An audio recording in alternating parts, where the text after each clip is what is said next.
breaking news because in very short order, like in about an hour, you're going to cast your vote for impeachment or not of Homeland Security Secretary Alejandro Mayorkas. Now, I'm assuming you plan to vote for impeachment, but I don't know that for certain. Can you walk us through why you're going to vote the way you're going to vote? Well, listen, I always believe that ultimate responsibility always lies in the top executive. But I think, as even, head of agency, you actually give an oath to your office. And if you don't believe you get the right orders from your top executive, you really should probably resign. And I think, unfortunately, what's happening on the border, it was a very conscious decision by Secretary Mayorkas and President Biden not to enforce the laws, which are really significant national security risk.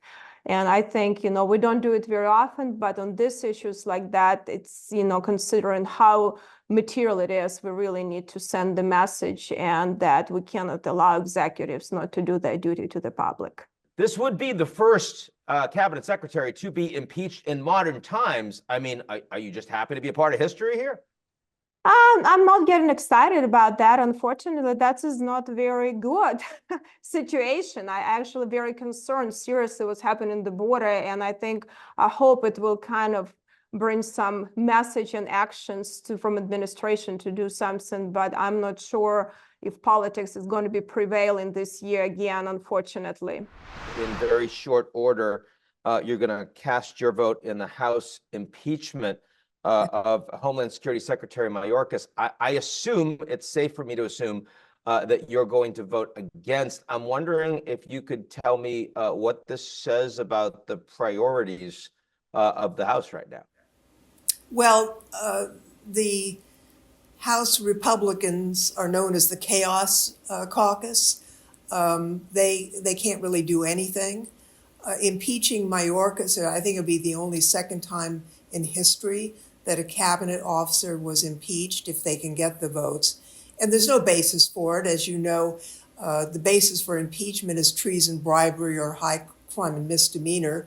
I've been a participant in quite a number of impeachments, and I actually have on my website a report done during the Nixon administration when I was on staff that goes through the history of the impeachment clause, what it means, what is a high crime and misdemeanor.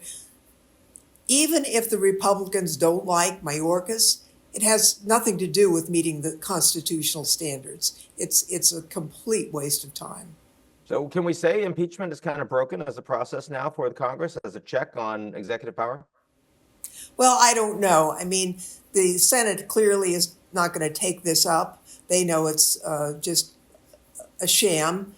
I would hope that if we have an officer of the United States that has committed treason, bribery, or a high crime and misdemeanor, that we could respond in an appropriate way, not only impeaching, but convicting. So we'll see.